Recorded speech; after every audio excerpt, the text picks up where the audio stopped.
Good morning. It's Lan Snell from Macquarie Business School. Welcome to the Global MBA information session. The time here is 9 a.m. Sydney, Australia time, and we might just give a couple more minutes for people to join in on our session. While we wait, if you could answer the poll question that you can see in front of you, we're interested to know where you're coming from and great, fantastic. The responses are coming in right now. So Europe is leading the way as we speak. We've got 4 people dialing in from Europe, 4 people coming in from Oceania, a couple of people coming in from Asia, and the responses will keep coming in. So I'll keep that poll open for people who are just slowly joining us this morning. Not sure what the weather is like wherever you are calling from, but from Sydney, Australia, this is not a weather broadcast, by the way, but I just wanted to update you on some of the extraordinary weather that we've been having here. So we've had a huge heat wave here over the weekend. I think it was the hottest November on record. Is that right? Chris, I know that you're from Sydney. Did you hear that as well? Yeah, definitely smashed a few records over the weekend. I think it was like an oven outside. Right. So early 40 degrees Celsius here for 2 or 3 days running, so which is definitely heat wave conditions. No doubt a bad indicator for summer ahead of us. But we are not here to talk about summer. We're not here to talk about the weather. We're definitely here to talk about the Global MBA. And I can see that some more responses are coming in terms of the poll responses. And great to see that we've got a good representation of people from very different parts of the world coming in: Europe, North America, Oceania, and Asia.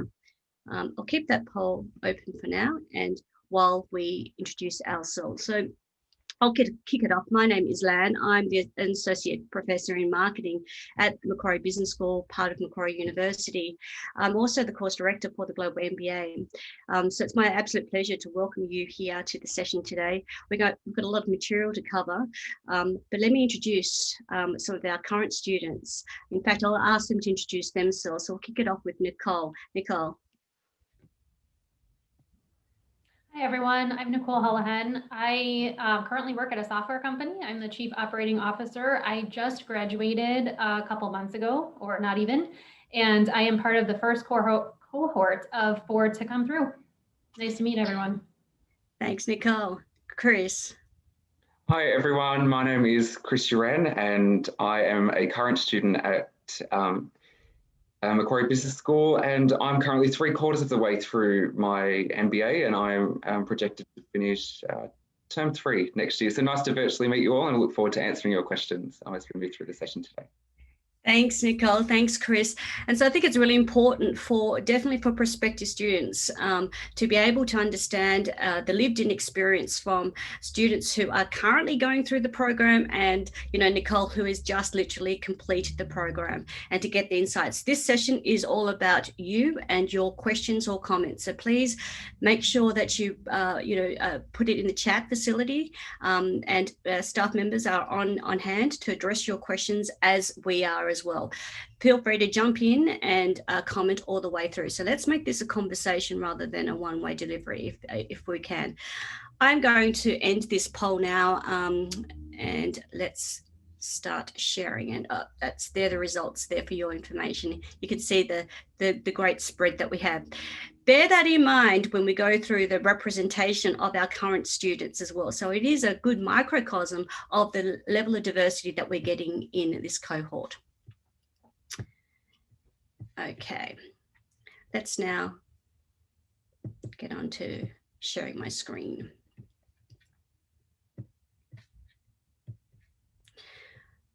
Okay. What we're going to cover this morning is a number of things. We won't be a slave to this agenda. We'll be a little fluid around your comments and areas that you're particularly interested in us exploring in further detail. I think one of the frequently asked questions that we get asked from prospective students is an understanding more about our cohort, because the networking effect is what you expect out of a leading MBA program.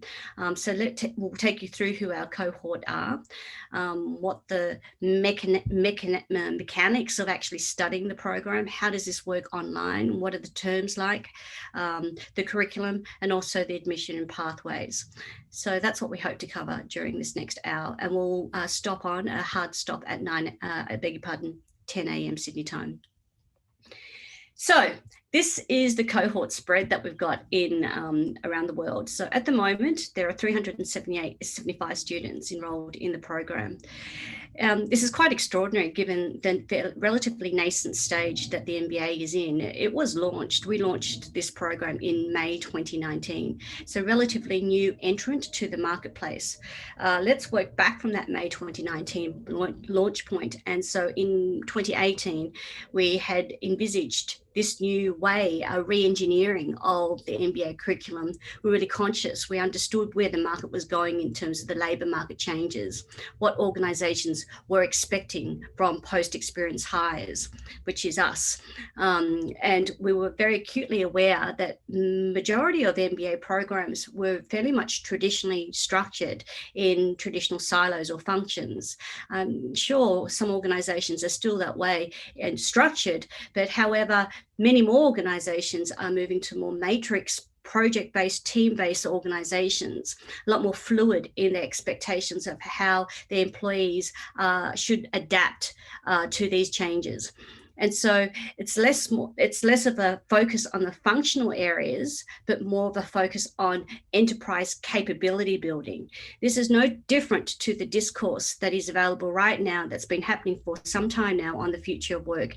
And institutions like the World Economic Forum have outlined, consistently what these future focused skills should be like. This is not to take away or lessen the importance of domain expertise. You still need to have a domain expertise, for example, an engineer, an accountant, a marketing person, an HR person, but that in itself is really not enough to compete these days. It's this plus this. This plus factor here is what we call the enterprise or the T sweet spot of professional development.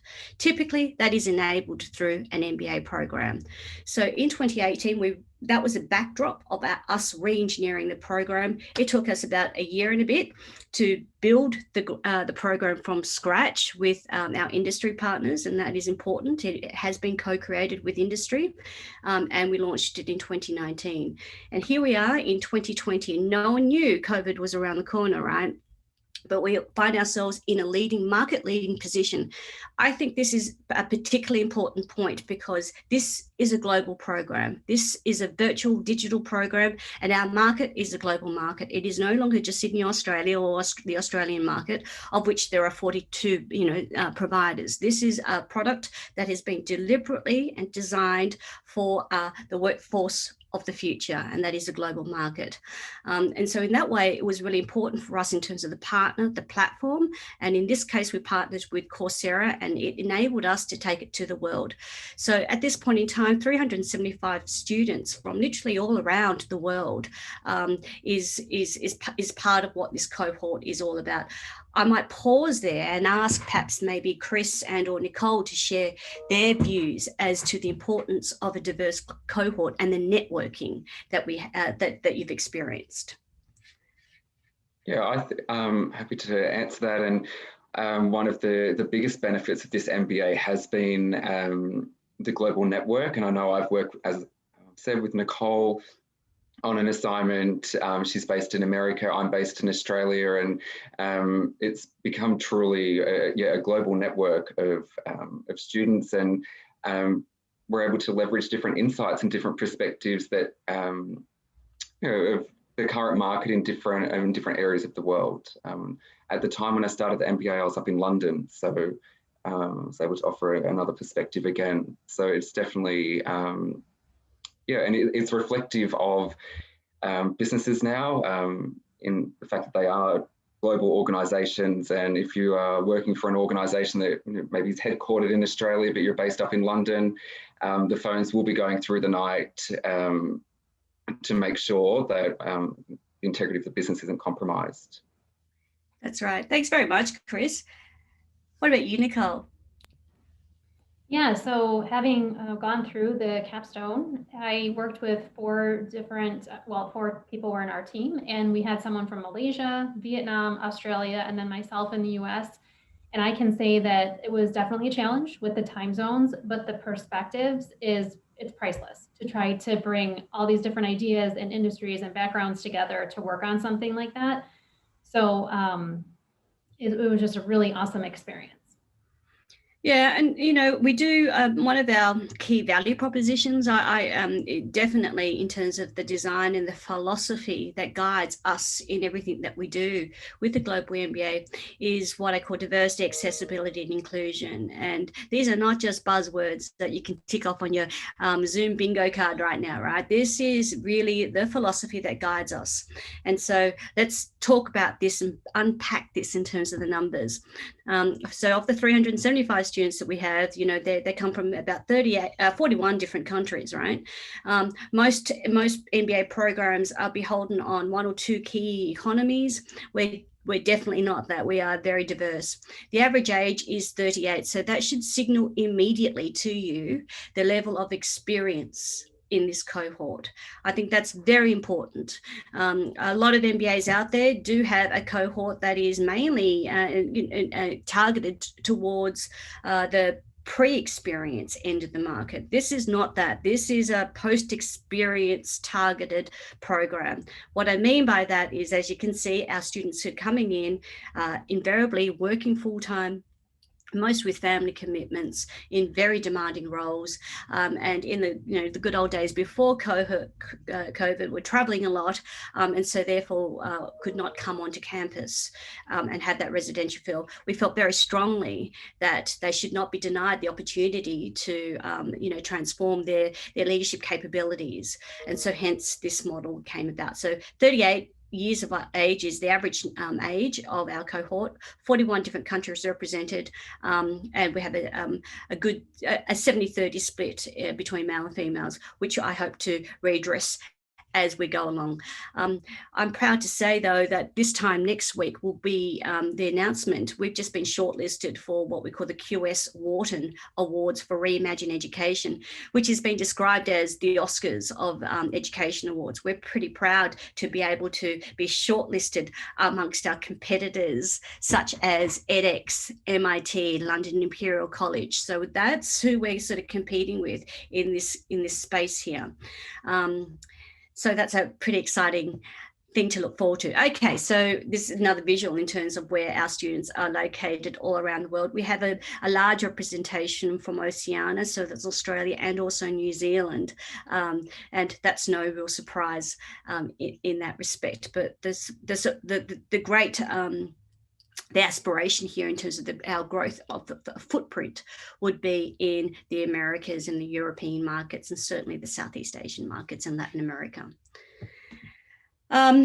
When we talk about the global cohort, you've just seen some representations visually, and I've taken you through some of the statistics, but how does this work? One of the first questions that people expect out of that in-person on-ground MBA is to rub shoulders with, a great cohort. How does this work in reality for the Global MBA virtually? Well, we use a number of different tools.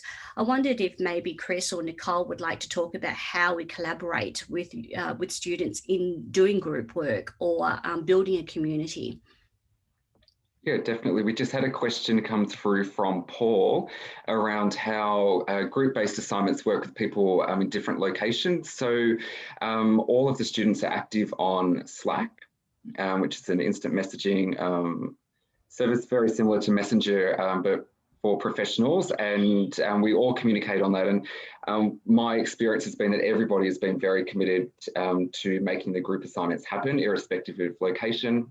I've worked with Nicole before, who's been based in America. And at the moment, I'm working with another student in America, another student in Perth, and a student in Melbourne. So it's definitely a global network. But one thing I'll say is that everybody's been committed to making it happen, and it's about communicating, jumping on Zoom, working through the assignment, clarifying roles, and I've not had a poor experience, that's honest, for any of the group assignments that I've had so far. I would say another thing to remember is sometimes it would get me a little bit anxious worrying about it, you know, with the unknown, but everyone has the same goal. So you don't have to worry because everyone wants to work together and wants to communicate and make that happen so that everyone is successful. And I think that's reflective as well of the average age. People, they are making an investment and an investment in their learning. So they are committed to getting the results because they're professionals looking to take their career to the next step or looking to improve their skills. Great, thank you very much. I can't see the questions popping up, so just please either Nicole or Chris, let me know if there isn't, just address that live. That's great. So this is a slide just to take you through the typical terms. So the Global MBA operates 6 terms per calendar year. Each term also is indicative of an intake term. When we launched the program, we only had 2 intakes a year, but due to the unprecedented increase in demand for online consumption, we saw this coming through Coursera. So Coursera over the past 12 months increased 444% in terms of demand for their suite of offerings. So they increased in terms of numbers from 40 million learners to 90 million learners, globally. So we also saw an uplift in demand as well. So we increased it from 2 intakes to 6 intakes. But each term consists of 6 weeks. We call them sprints. I don't want you to get the wrong impression, but just because they're 6-week sprints, that this is in any way a lighter MBA.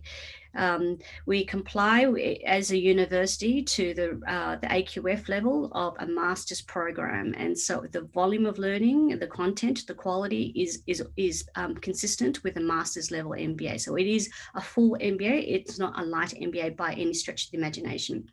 What we've done is been a little box clever in terms of how we've designed the study time around to fit the content in. It is possible to complete this Global MBA in 1.5 years, but we'll go through the paces in a minute.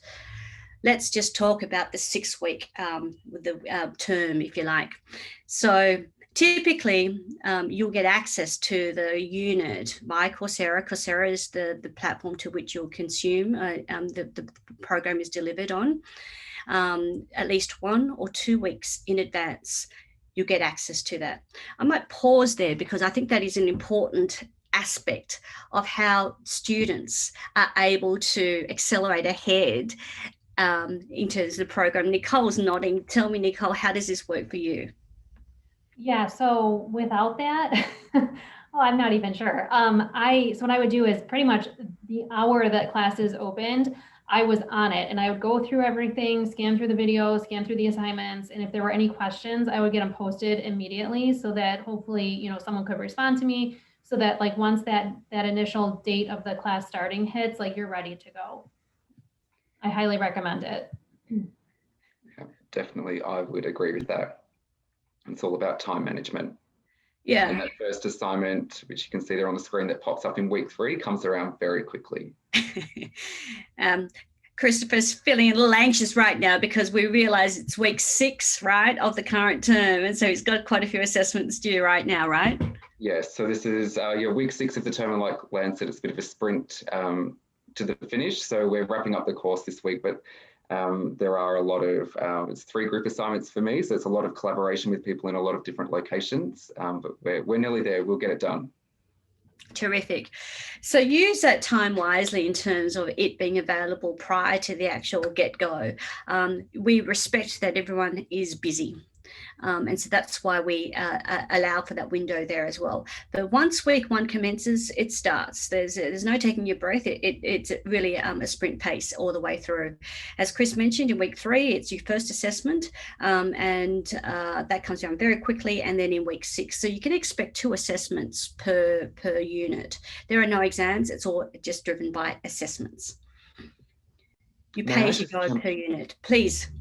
We just have a question popping up from Preeti online around flexible study options, which may be covered a little later, but it is completely flexible, and you can tailor it to your work, your work-life balance, and what's going on in your personal life. And if you need to just take one subject a term, which I know a few students do, that's an option.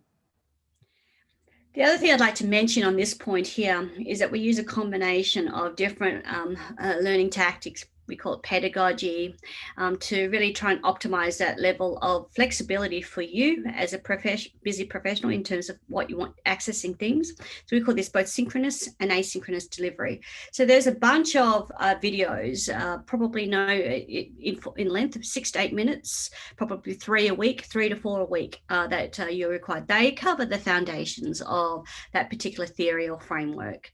And then every week there is a 1-hour live class. So think of it as your lecture or tutorial, so live interaction with the faculty member.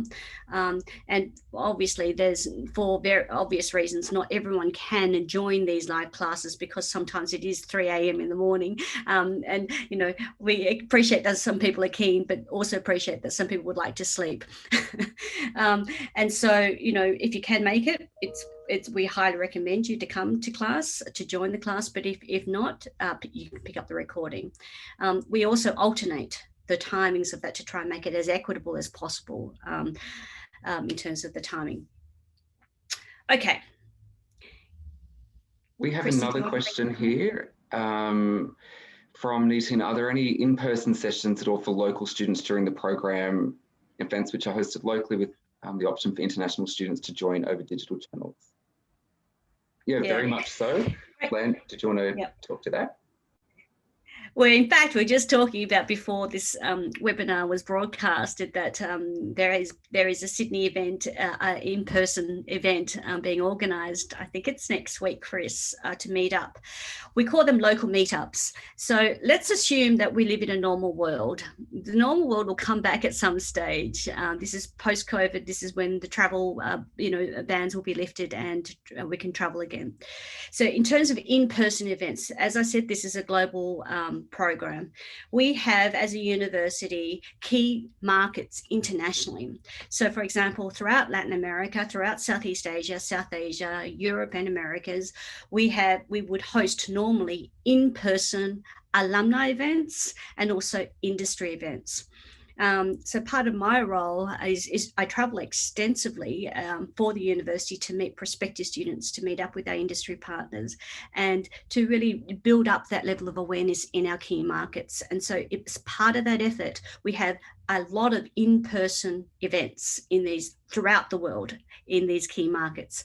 So in Sydney and Melbourne, there are events either organised by students, student-run, led, but then also officially the university. So there's 2 points of in-person interactions that would augment your virtual experience. I hope that answers that question.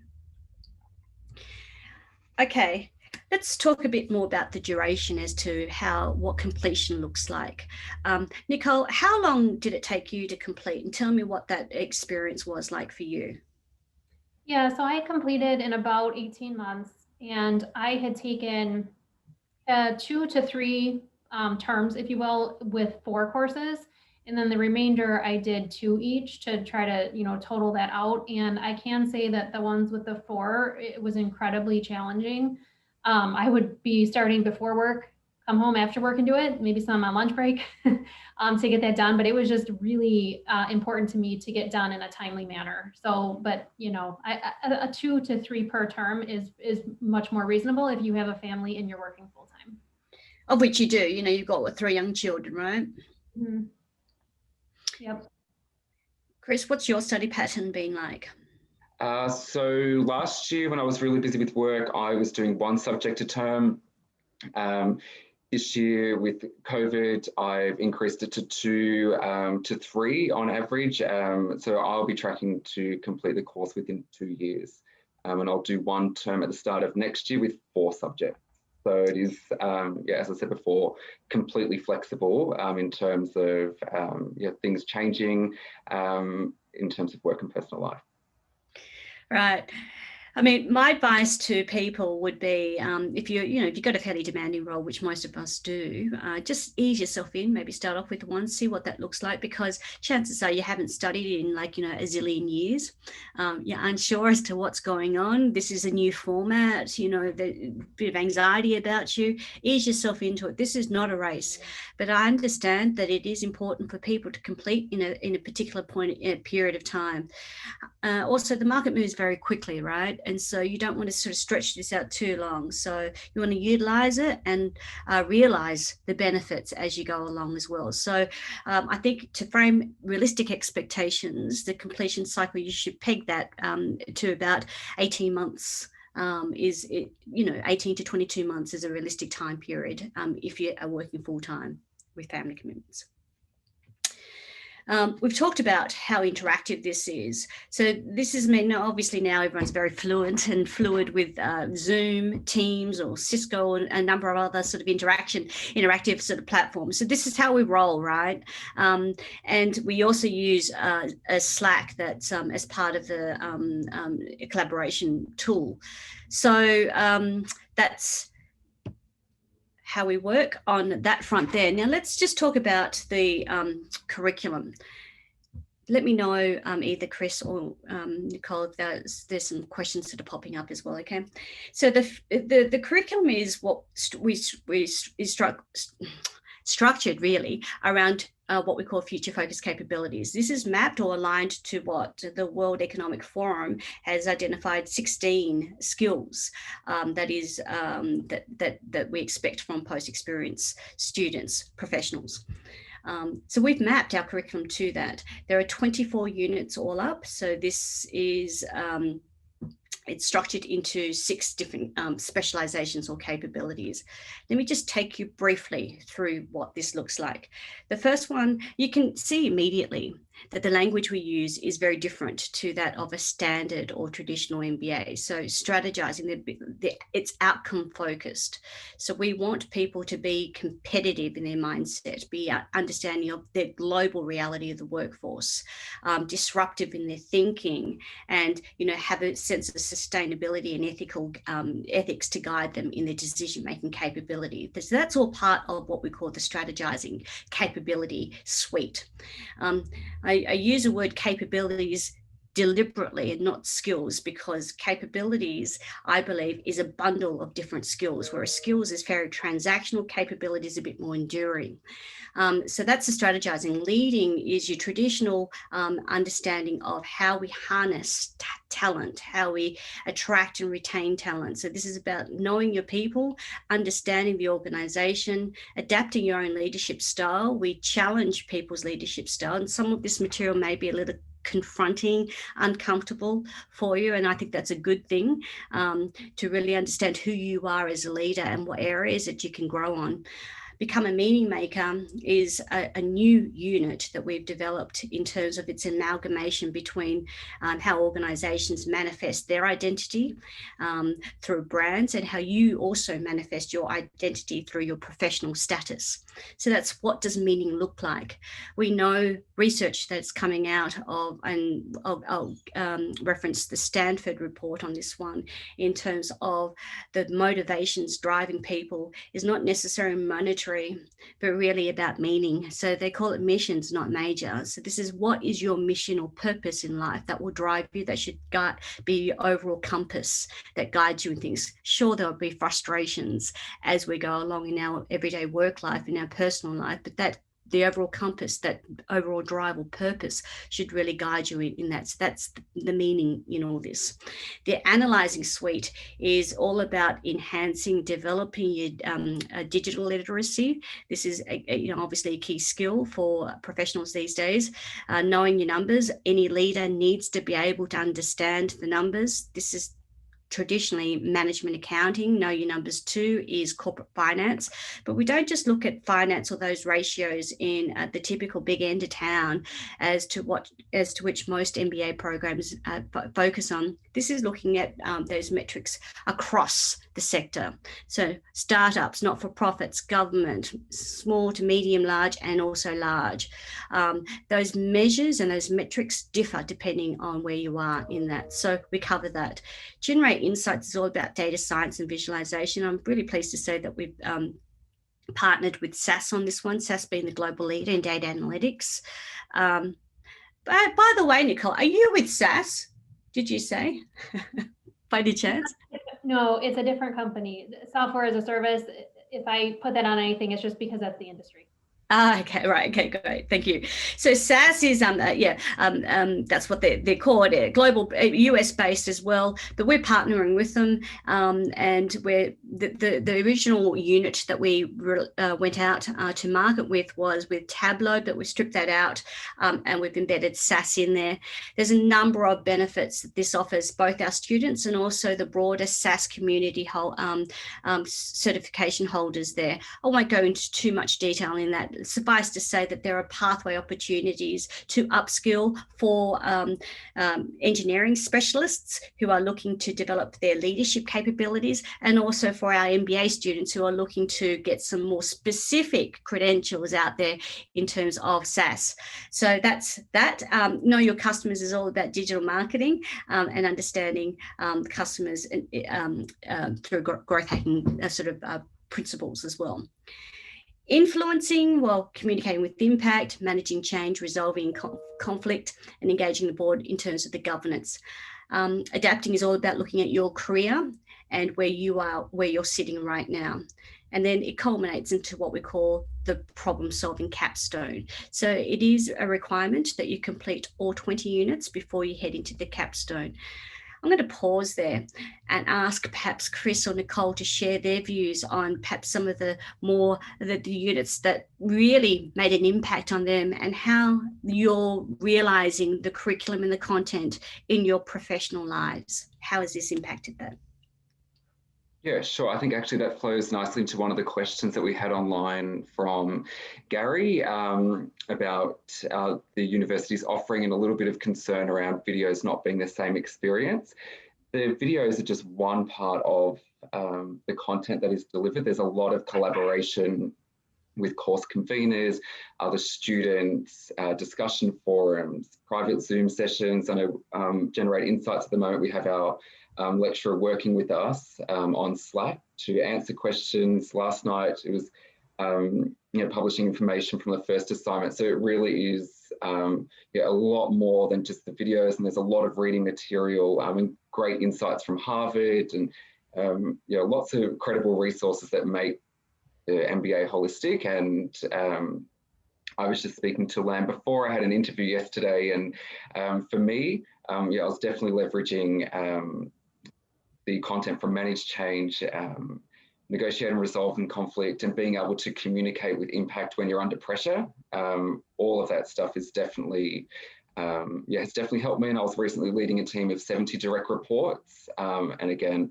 being strategic, knowing my people, knowing the organization, knowing how to adapt my leadership style. There's so much of it that comes into play.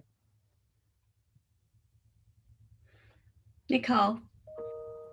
Yeah, I would say it's really tough to pull out any one particular one that stands out over another one. But if I had to, I would say the leadership or the leading chunk was a big deal for me.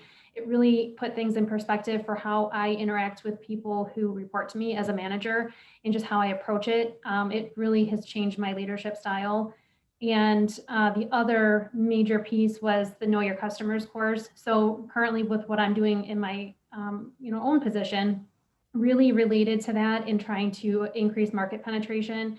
And along the lines of that, the capstone was a huge deal because we ended up working with an actual company and trying to increase market penetration. And so we went through the whole process of the researching and the speaking with customers and just the whole process you have to go through, all the ways you need to think and all the different aspects you need to look at. And so now I was able to take that and apply it to my own situation at work along with all these other courses, and it's been tremendously beneficial. I mean, I wouldn't be able to do this without the program.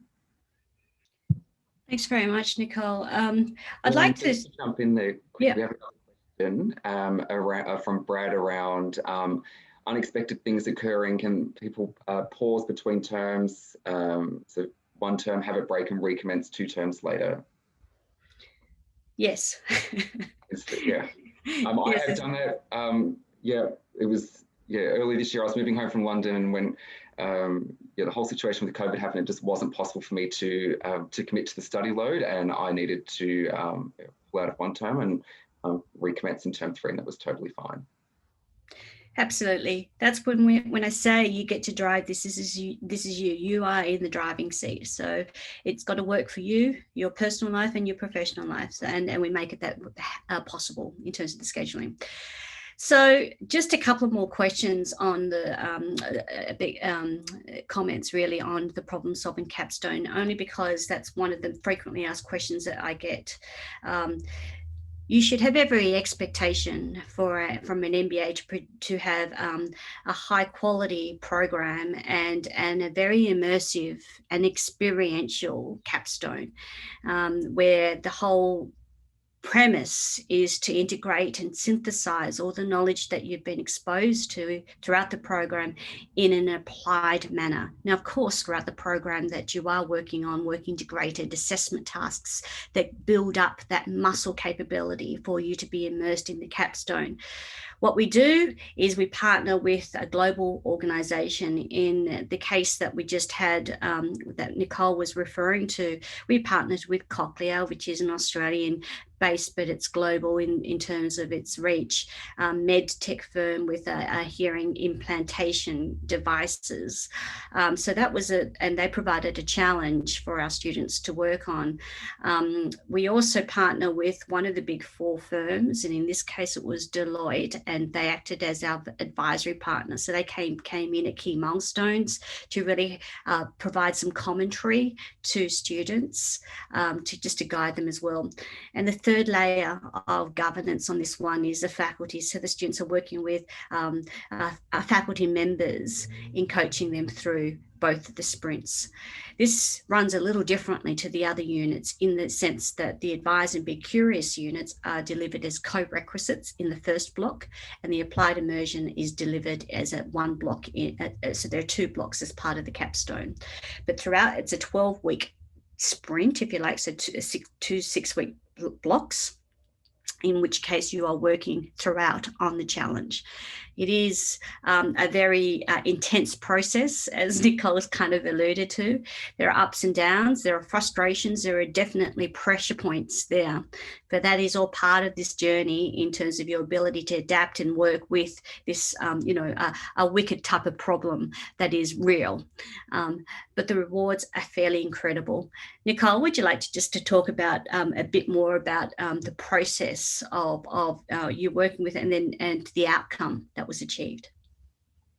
Yeah, so working with the team of 4, we had to get together, and it's quick, like she's saying, that 12 weeks moves fast, and you need to start thinking right out of the gate how you're going to interact with the company, and how you're going to, just interact with each other, and how you're going to learn about each other, all these things while you're applying all this learning that you've done.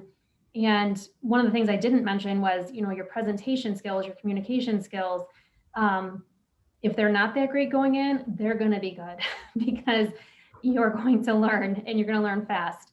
And so, yeah, between that and, like I was saying, the research and the just understanding customers and the process of, what it takes to really do a deep dive into understanding business problems is a huge takeaway from that.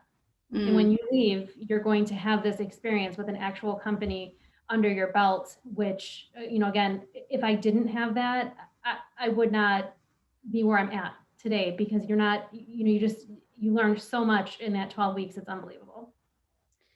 Yeah, and just to close the loop on that before we move on to that next slide, it's always really satisfying and rewarding when the client comes back post that final pitch that the students put together to thank us, to thank the students for their incredible insights, and to also let us know, or the students know, that they had proceeded with implementing the recommendations that the students came up with. That's pretty incredible as an outcome.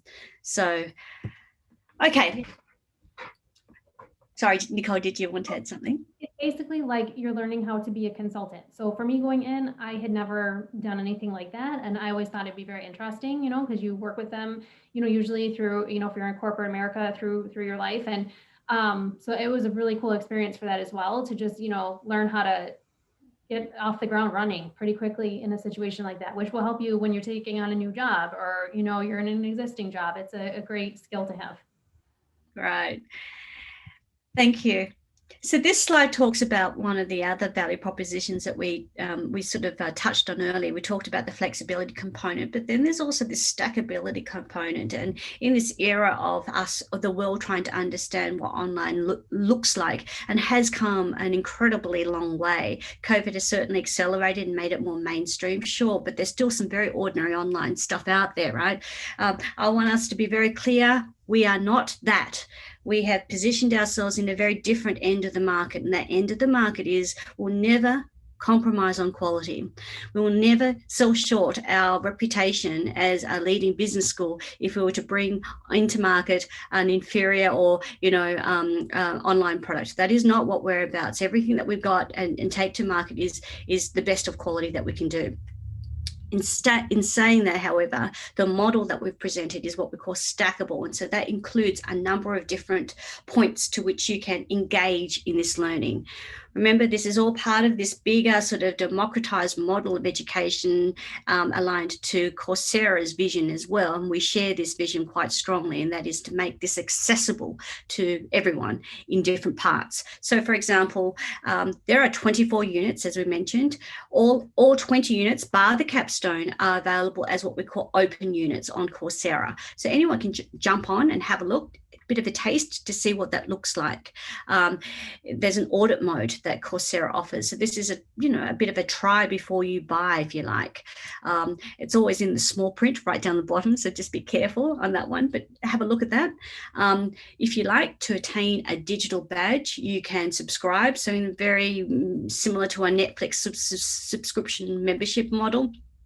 You can subscribe to an open course, complete that content there, and obtain that digital badge. You can also enroll in the full program, a full course. That's what we call a single unit. You pay as you go anyway, and it's non-award at this stage. Or, as what we've been talking here about, you can enroll as a degree student in the Global MBA, the full award. So when we talk about stackable, there's different points that you can engage in. Now, let me give you an example of how this becomes important, or why this is important. Consider, for example, if you are a lawyer, these are real life examples. A lawyer who has attained a new client, and that client is in with the banking financial space. She leads a team. She needs to understand the language of distributed ledgers, and the underlying technology there is blockchain. She might want to do just a short course on that to get a semblance of the language, so that she can communicate with the team. She's got a team of coders, right? She doesn't need to do that herself. She just needs to understand the language. So that's where a short course might be handy for her. But then say she says, oh, I'd like to develop some sort of a deep understanding and get an actual credential out of this. So she puts a digital badge on her LinkedIn profile. She can participate in those LinkedIn recruitment scrapes and be identified as a lawyer with blockchain capability there. But then she might also want to pursue masters in, data science or whatever it is, if she wants to really get a deep overview of that additional domain expertise as well. So you can see how this all works. We see this a lot. We see a lot of people who are interested in a particular program, a particular course. One of the most popular is actually the Communicate with Impact unit. They do the open unit, and then because they like it so much and they can see the application of it, then they are then understanding and wanting to enroll in the degree. So that's an overview of the different stackable options available to you. In terms of admissions and pathways, the direct admission into the program, into the degree, is no different to our face-to-face MBA program, which is in the FT 100 list globally. So it is a bachelor degree or equivalent, GPA 5 out of 7, IELTS, which is an English test, 7.6, no less than 6 in terms of any of the band, and 3 years supervisory or professional experience. You can see immediately, if you recall from the slide 2 that I presented earlier, that we are, I hope that statistic was on that slide, there's a 13 years work experience on average that our cohort is having. So exceeding this minimum by at least 10 years, right? So it's a very experienced cohort that we're talking about. They're the direct admission criteria. If for some reason you don't meet any one of the direct admission criteria, and this happens a lot, many of our students are senior professionals with many years of experience, but for one reason or another did not attain the undergraduate. That's okay. You can come in through the performance track and perform or academically perform yourself across the units. I think it was 4 units from any specialisation with an average WAM to be then admitted into the degree. So 2 ways that you can actually come into the program. I wondered if there are any questions or comments on this. No? Terrific. We did have one question here from Paul. He's interested in starting with the performance track. Apart from the WAM, is there anything else required to access the degree? No, you need to apply for it and be admitted into it. And apart from achieving a minimum WAM of 65 throughout those courses, you'll be automatically invited into the degree if you attain that. Chris or Nicole, did you come through the performance track or? No, I had an undergrad. Okay. We have, I think, at the moment, almost a 50-50 split between students coming in through the direct admission and students coming in through the performance track. And up until just recently, they'll, pretty much on par in terms of academic performance. So there's no material difference, statistical difference between the academic performance of performance track and or degree students. If anything, the performance track students are performing academically just a little higher than degree students because of that attainment of the 65 WAM on average. Okay, so here we are in terms of some sort of hero indicators for you. At the moment, the Global MBA from Macquarie Business School is ranked #1 in Australia and #6 globally for online MBAs, and that's according to the CEO magazine. Again, a pretty unprecedented ranking for a fairly nascent program. We are one of the highest performing or rated programs on Coursera. Coursera partners with over 200 universities globally. And we are the university that comes up with the consistently highest ratings, learner ratings. So we're pretty proud of that. I wondered if Chris or Nicole has any comments about this. No? Yeah, definitely. Well, I can speak in the way that it's delivered. This is my 3rd online degree, and definitely the way that Coursera presents information, it's very ease of use. It makes it quite easy to follow week by week. And as I said before, lots of different deliveries, videos, readings, Slack, Zoom. I think it is important to say that the accolades, the recognition is important because that also gives an indication of assurance to industry as to the quality of the program. It gives you assurance as to what you're considering. You should do your homework. I strongly suggest that you continue to do your research. It is a commitment. You want to, you're only going to commit to one MBA, right? Make sure that it is the right MBA for you. So yeah, do your homework, understand what the market is offering. But this should be driven around what your needs are. Always base it on your needs. There is a lot of marketing spin out there that people use to sell. When you strip out that stuff, understand what the real points of differences are in the program. I think we've given you a really good overview of things that you should consider, perhaps might want to consider in terms of the dimension guiding your decision set. In my experience, I've been in this space now for over 10 years at 3 different business schools. The needs and the motivations of us don't differ that much. We seek things such as confidence building. The content is important, sure it is, but it's really about the confidence that instills in ourselves as professionals. What's imposter syndrome is a very real syndrome, right? Usually you want to get this attainment, this paper piece of degree to assure you that you do have that capability, and yet most of us already do have that capability, but to take you through it in a more rigorous manner. So the 3 dimensions that mostly guide people in their looking out for an MBA, the curriculum, sure, flexibility, time to completion, price is also a consideration. Reputation of the business school is a huge consideration as well. So that's why the rankings is important. I can speak to the ranking as well, because coming from the US, there were definitely options at that time to, similar price points to be online. If I took something that was in the US, out of Illinois in particular, was a competitor. But the global experience is something so relevant right now to everyone that played a huge role in it. But I also knew that through Coursera, if Coursera is working with a university, I knew that it was going to be a top university. So that took like a huge weight off of me with, kind of wondering, because people do ask here, why did you go with someone in Australia or a school in Australia? But there were a lot of benefits. And like I said, that global experience was key. That is a really interesting comment from, you, Nicole, because the US market, understanding that we have no brand penetration in the US market as a university. So, our competition in the US are the Ivy Leagues, very well-known business schools that we're competing with there.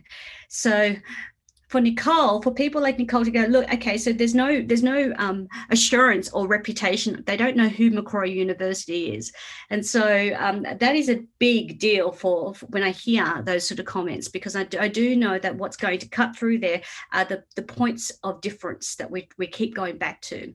This is our value proposition. We'll never go back, say something different. It is a global network that I do believe is a very material point of difference to some of our other competitors. So I wondered if there are any final comments or questions that you may have for Chris, Nicole, myself. Actually, I can see a few Q&As coming in. Yeah, there's a question here about RPL, recognized prior learning. Yes, we do give RPL. In this case, Daniela is a CPA, and we do have quite a few CPAs or CAs on board. And yes, we will, for Know Your Numbers 1 and 2 often, I'll have a look at your transcript, and we can have that discussion, Daniela, offline. But yeah, RPL, we could definitely have a look at RPL on that one. Okay. And if there are any other final comments or questions? Someone asked about, if you fail a unit, do you need to re-enroll and pay the fee again? Yes, you do. It's the standard. It is like any other unit. If you fail, you have to recomplete that. To attain the degree, you need to complete 24 units or the equivalent through RPL. Okay, so I think we should wrap it up. Chris, I'm going to ask you sort of some final comments that you can leave for prospective students who are considering this program. Yeah, I think I would just elaborate further on what Nicole just said. One of the value adds of this whole experience has been the network. It's not something I've experienced in any of the other online courses or degrees that I've completed. And I know that when I finish, hopefully in 6 months' time, I walk away not only with my capabilities enhanced, I walk away with a really truly global network of people that I'll continue. I know Nicole's finished the program, but we're still in touch, and there's a lot of students I'm in touch with via Slack, and I know that those relationships will continue beyond the MBA. So good luck. Yeah, I would say that this program definitely changed my life, changed my career. I had been in pricing, product management, and analysis, and I had been in manager roles for about 10 years prior. And without this, I wouldn't have had my recent promotion to COO. I just would not have these skills. And I used to question, do you really need to have the MBA? Do you need to have the piece of paper? I didn't really understand being on that other side of it, but you have to have the paper. Where I'm from anyway, you want to get that opportunity, you want, that you have to have it. So I can't say enough good things just about the takeaways and the absolute change of life since. Thank you. David has asked a question about enrolments, and it is, when will enrolments be available for the January intake? So the deadline for the January intake is 13th of December for, that will be term 1. So you've got still a bit of time, David, to get your application in. So let us know if you've got any further questions or how we can help you on that one. Look, I hope this webinar has been helpful for you, that it has addressed some of your questions and your perhaps concerns. Feel free to definitely reach out to myself, to Sophia, to anyone in the team here, and we can also connect you to some of our current students. If you'd like a more intensive conversation with them, I'm sure that they wouldn't mind spending a bit of time with you. It is a big decision. Don't make it lightly. Make sure you invest in that level of research up front so that you can be assured as to what you're getting. As I said, you only really are going to commit to one MBA. Make sure that it is the right one for you. Thank you so much for joining us and for your comments. I hope that was helpful. We're getting quite a few comments in to saying, okay, that's helpful. Terrific. Always good to know. Have a super day and stay safe. And we hope to look forward to welcoming you to the Global MBA. Thank you so much.